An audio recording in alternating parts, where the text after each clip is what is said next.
بسم اللہ الرحمن الرحیم۔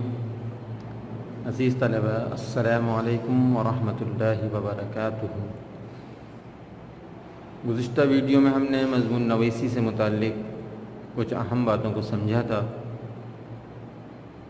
اور مضمون لکھنے کی جو اہمیت ہے اور اس کا جو طریقہ ہے اس پہ بھی گفتگو ہوئی تھی۔ اس میں یہ بات کہی گئی تھی کہ آگے آنے والی ویڈیوز میں، لیکچرز میں ہم مضمون لکھنے کا طریقہ عملاً بھی سیکھیں گے، اور آپ کو یہ بتایا گیا تھا کہ کوشش، محنت اور یکسوئی کے ساتھ جب انسان کوئی کام کرتا ہے تو اللہ تعالیٰ اس کی محنت کو ضائع نہیں کرتا۔ مضمون نویسی کی اہمیت بھی آپ کو سمجھا دی گئی تھی۔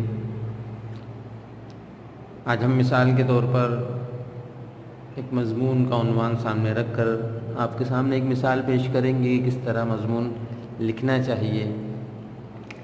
آج کا جو عنوان ہم نے منتخب کیا ہے وہ سائنسی ایجادات ہے۔ سائنسی ایجادات۔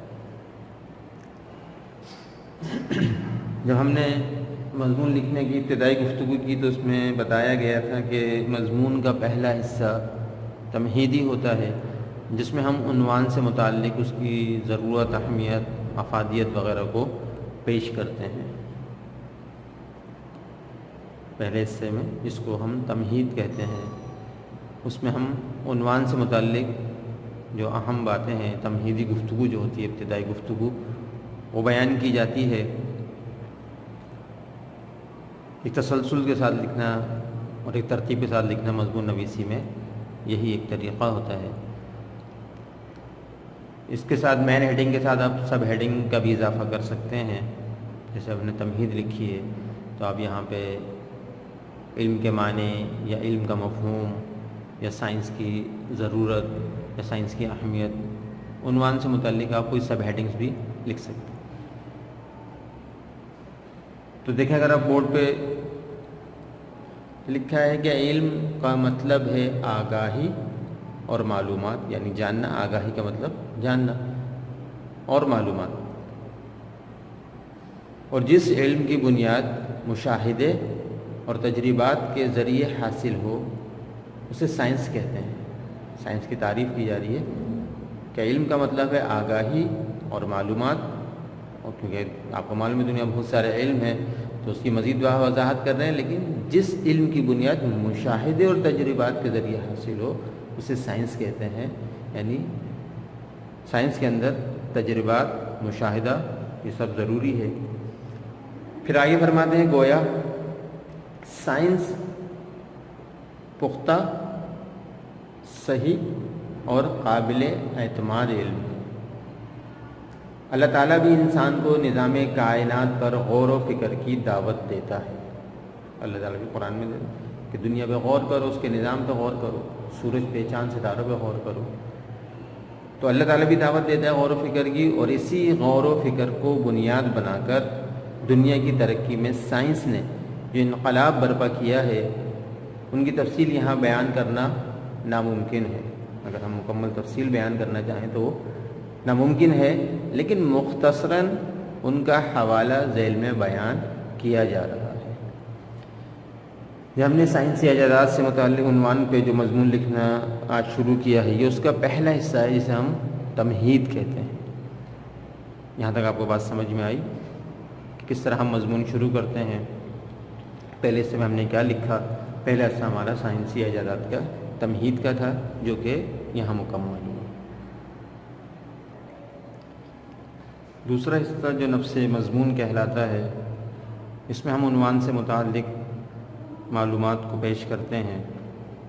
یہ جو میں نے یہاں پہ لکھا ہے نفس مضمون اور سائنسی ایجادات، یہ نفس مضمون تو خیر لکھا نہیں جائے گا، یہ آپ کو سمجھانے کے لیے ہے کہ ہمارے مضمون کا جو ایک اہم حصہ ہوتا ہے، جیسے ہم نے بولا کہ ہم اپنے مضمون کو 3 حصے میں منقسم کرتے ہیں۔ پہلا حصہ تمہید ہوتا ہے، تو دوسرا نفس مضمون ہوتا ہے جس میں ہم نے عنوان کو سامنے رکھ کے تفصیل بیان کرنی ہوتی ہے۔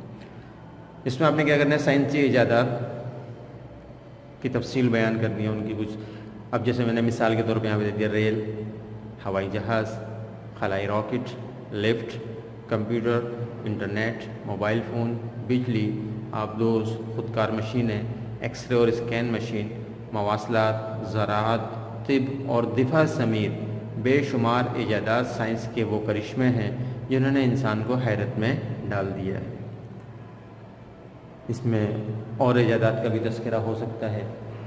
اب ان ایجادات کا تذکرہ اس طرح کرنے کے بعد آپ کیا کریں آپ کہ کچھ ایجادات کے بارے میں مختصراً لکھتے چلے جائیں، جیسے ریل، ہوائی جہاز ہیں، ان کے سے سفر ہمارا کتنا سہل اور آسان اور تیز رفتار ہو گیا ہے، خلائی راکٹ سے ہمیں کیا فائدے پہنچ رہے ہیں، لفٹ کے ذریعے ہمیں کیا فائدے پہنچتے ہیں، کمپیوٹر، ان تمام ایجادات کے مختصراً فائدے بیان کرنے ہیں۔ اگر سب کے نہ کر سکیں، اگر طویل ہونے کا اندیشہ ہو تو کم سے کم 4-5 کا تو تذکرہ بہت ضروری ہے، اور ہم اس کا تذکرہ اس میں کریں گے، ہم ان ایجادات کا لکھیں گے، پھر ان کا بھئی ریل گاڑی کی وجہ سے ہمیں یہ سہولت حاصل ہے، ہوائی جہاز کی ایجاد سے یہ فائدہ ہوا، طب کے شعبے کے اندر کیا فائدہ ہوا، زراعت میں، اس طرح آپ 4-5 ایجادات کے فائدے تحریر کریں گے۔ اس طرح آپ کا دوسرا حصہ جو ہے نفس مضمون وہ مکمل ہو جائے گا۔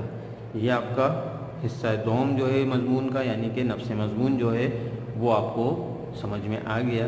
اب ہم چلتے ہیں مضمون کے تیسرے حصے کی طرف، یعنی جو ختمہ یا اختتامیہ ہوتا ہے۔ مضمون کا تیسرا حصہ خاتمہ کہلاتا ہے، جس میں ہم اپنے مضمون کا اختتام کرتے ہیں اور اپنی جو گفتگو ہوتی ہے اس کو ایک ترتیب کے ساتھ ایک مناسب انداز میں اس سے اختتام کی طرف لے جاتے ہیں، تاکہ اس کا تسلسل بھی برقرار رہے اور اس میں ہم جو اہم باتوں ان کو بھی بیان کر دیں۔ تو خاتمے کے اندر لکھتے ہیں کہ مذکورہ دلائل کی روشنی میں یہ بات واضح ہوتی ہے کہ علم سائنس ایک طاقت ہے، اور طاقت کا استعمال مثبت بھی ہو سکتا ہے اور منفی بھی۔ سائنسی ایجادات کا استعمال اگر انسانوں کی بھلائی اور فائدے کے لیے کیا جائے تو یہ ایک نعمت ہے، اور اگر انسانوں کی تباہی اور بربادی کے لیے استعمال ہو تو وہ لعنت ہے۔ غرض سائنسی ایجادات کا مفید یا مضر ہونا ان کے استعمال پر موقوف ہے۔ عقل مندی کا تقاضا یہ ہے کہ ان ایجادات کو انسانیت کی بھلائی اور ترقی کے لیے استعمال کیا جائے، اور کوشش کی جائے کہ انسانوں کی تباہی و بربادی کے لیے استعمال نہ ہو۔ اس طرح ہم نے اپنے مضمون کا یہاں پہ اختتام کیا، اپنی تمام باتوں کو یہاں پہ ہم نے مختصراً ایک ترتیب کے ساتھ نے دیکھا ختم کیا۔ تو یہ مضمون لکھنے کا طریقہ اور انداز ہوتا ہے، آپ نے سیکھا، اس میں چند باتیں آپ کو اس میں آپ اپنے انداز میں تبدیلی لا سکتے ہیں۔ اس کے اندر آپ الفاظ کا مطلب چناؤ اپنے اعتبار سے کرتے ہیں، اس کے اندر مختلف معلومات کا اضافہ کر سکتے ہیں۔ ضروری نہیں ہے کہ ہم نے جو چیزیں آپ کو بتائیں وہی لکھی جائیں، اس میں آگے پیچھے کر کے اپنی صلاحیتوں کو بھی چیک کریں کہ ہم اس میں مزید کیا کچھ کر سکتے ہیں۔ اور جیسے ابتدا میں ہی آپ کو سمجھایا جا رہا ہے کہ ہر کام مشق کرنے سے، توجہ اور یکسوئی کے ساتھ محنت کرنے سے ہم خود اپنے طور پہ کرتے ہیں تو اس کا نتیجہ بھی ہمیں بہت زیادہ اچھا ملتا ہے اور ہمیں خوشی بھی حاصل ہوتی ہے، اچھا دیکھو میں نے کتنا اچھا کام کر لیا۔ اگر وہی مضمون آپ کہیں انٹرنیٹ سے اٹھا کے یا کسی کاپی کتاب سے اٹھا کے پیسٹ کر لیتے ہیں، آپ کو اس کی خوشی حاصل نہیں ہوگی۔ اگر ایک مضمون آپ خود لکھتے ہیں، اپنی کوشش سے لکھتے ہیں اور اس کو پڑھنے والا اس کی تعریف کرتا ہے تو یقیناً آپ کے لیے خوشی کا ایک بڑا مقام ہوتا ہے، یار میں نے کوشش کی اور لوگوں نے اس کو سراہا، پسند کیا۔ اور ابتدا میں چونکہ کچھ غلطیاں بھی ہوتی ہیں تو جو غلطیاں ہوں ان کو کھلے دل کے ساتھ تسلیم کیا جائے اور جو نشاندہی کی جائے ان کی اصلاح کی جائے اور اس کو بہتر سے بہتر بنانے کی کوشش کی جائے۔ امید ہے کہ ہدایات آپ کو سمجھ میں آ رہی ہوں گی اور اسی بنیاد بنا کے آپ اس کو آگے بڑھتے رہیں گے۔ مضمون میں چند اہم باتیں آپ کو سمجھا دی گئی ہیں، اب اسی عنوان کو ایک ترتیب کے ساتھ، تفصیل کے ساتھ اپنی کاپی میں حصہ قواعد میں تحریر کریں گے۔ عنوان اس کا ہوگا سائنسی ایجادات، جو آپ کو طریقہ سمجھایا گیا ہے وہ آپ اس کو اسی تفصیل سے حصہ قواعد میں سائنسی ایجادات کے عنوان سے مضمون لکھیں گے۔ ڈائری آپ نوٹ فرما لیں، یہ ڈائری نوٹ فرما لیں، سائنسی ایجادات پر مضمون تحریر کریں، حصہ قواعد میں تحریر ہوگا جو آپ کو سمجھا دیا گیا تھا کہ آخری کے 15 صفحات حصہ قواعد کے لیے آپ مختص کر لیں گے، اس میں تعریفیں، مضامین، درخواست وغیرہ جو لکھوائی جائیں گی آپ وہیں پہ ان کو لکھیں گے حصہ قواعد میں۔ امید ہے کہ بات سمجھ میں آئی ہوگی اور انشاءاللہ جس ہدایت کے مطابق آپ کو ترتیب سے کام کروایا جا رہا ہے اس ترتیب سے کام کر کے آپ اچھے سے اچھا نتیجہ لانے کی کوشش کریں گے۔ جب تک کے لیے اجازت چاہوں گا۔ السلام علیکم ورحمۃ اللہ وبرکاتہ۔